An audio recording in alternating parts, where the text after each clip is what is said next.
do you feel like you have to do your, like, I guess, due diligence and like in what it means to be like a decorated esports caster? Like, do you start like looking at other commentators and see what they do and try to apply that? Like, when do you start like really putting your craft and all of your like energy into your craft? I'll let you know when I do. No. I remember at that point exactly. Yeah. The sort of process and the attitude and the performance and the energy that got me the job and got me there. Right. Was one of, I don't watch, especially at the time, this is like 2016, 17, 18. Yeah. I didn't watch a lot of other esports. I was I watched Halo, I watched a bit of fighting games. That was it.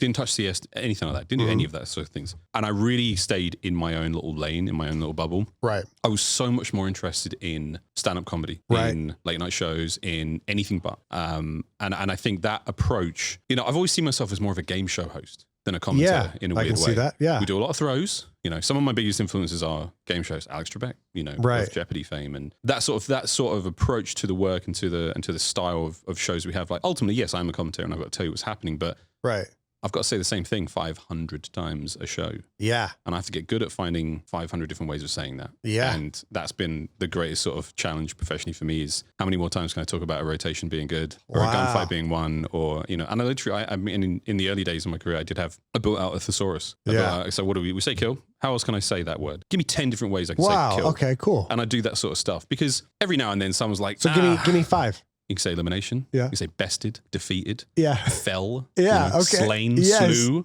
You know, you just that sort of crap. Yeah, you just keep having the biggest, deepest possible bag of tricks helped. And I wasn't necessarily getting that. For me personally, this is not a slight at anyone. I wasn't getting that sort of intellectual stimulation from other esports. I was seeing other games and I was like, shit's lit. I feel the passion. I've got the passion. Right. But it didn't help me. It didn't help me. Okay. But it did make me see and listen to other games and go, these guys are dope. You know. And I remember the first game.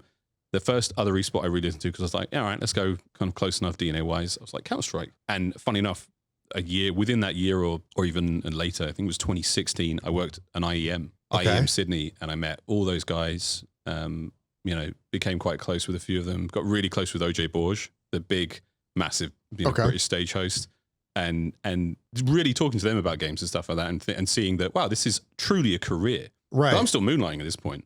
Yeah. In 2017? It was like, I think it was 17. Okay. I hadn't made the full-time jump yet. Okay. That was 2017 was Infinite Warfare. So for COD, I worked the Australian leg and then I worked champs. But I didn't do anything in the sort of season. Okay. Yeah. And that's why it seems like you popped out of nowhere, because you were working over there. And if you're American, you're kind of taught that anything that's not American doesn't matter. And so I've grown up a true American. You know what I mean? Yeah.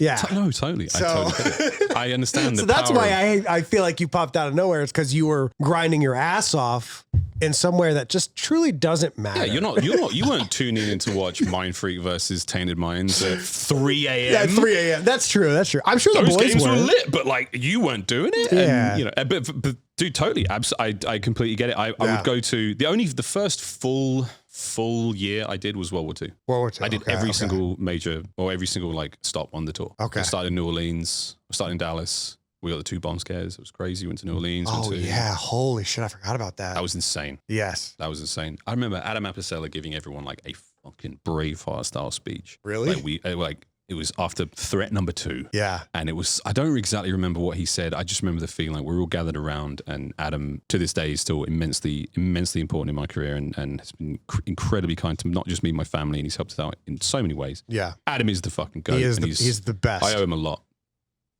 Yeah.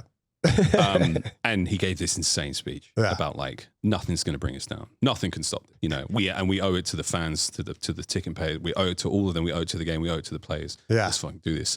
And everyone was like, "Holy shit!"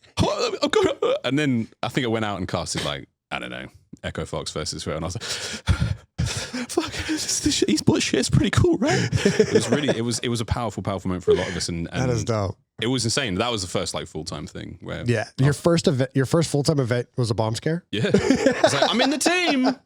You're gonna die. This is welcome to America. Oh, what the fuck? It was insane. I'm gonna go back to IT as soon as possible. Get me back onto that desk quickly, dude. I remember that event. We're walking, like the fire alarms go off, and we're walking down the hallway, and 2 or 3 people are with Adam, and he's walking through like the hotel. or walking like where everybody's exiting, but he's walking through people. And he literally said, like out loud in front of just fans, everyone get to your room. And I looked at him because we had bomb threats before. But the way he said it, I was like, oh my God, there's a bomb here. Like, I really was like, scary. Holy shit. Really scary. Like, and he's not going to joke about that. No. He's not a joking guy. He's only going to say it when he has good intel. Yeah, exactly. Right. This man doesn't cry wolf. And these aren't esports employees. These are just fans. And he's like, everyone to your room. And the people who don't even know who he is see him. They see like bodyguards with him and he's got the MLG thing on and they're like, all right, we should go to I think we should go to our room. That's a big guy telling me what to do. I'm gonna do it. Dude, that hotel, that Omni, we're in the Omni Dallas. I'll never forget. That was the first time I think we had Echoes or Alexas in our rooms. Okay. And we could use it to do all sorts of stuff. Okay. And I remember somehow getting into Tun's room, Chris Tun's room, CJT. And I got into his room and I was like, Echo, set alarm for 5:55 a.m. Echo, set alarm for 5:56 a.m. Oh my God. Oh my God. I've only spent like 3 events worth of time with him. Right. But I just had to fuck with him. And we did, I think it was sort of 10 minutes of constant alarms. And then we all played it really cool because obviously pros. A few other people knew about this. And I remember he came to work the next day and he was like, oh man, I had a terrible night of sleep. I was like, oh no, what's going on? What happened? That's so fucked. He was like, oh, my alarm kept going off. And I was like, pranks are important. Pranks are really important. That is so funny.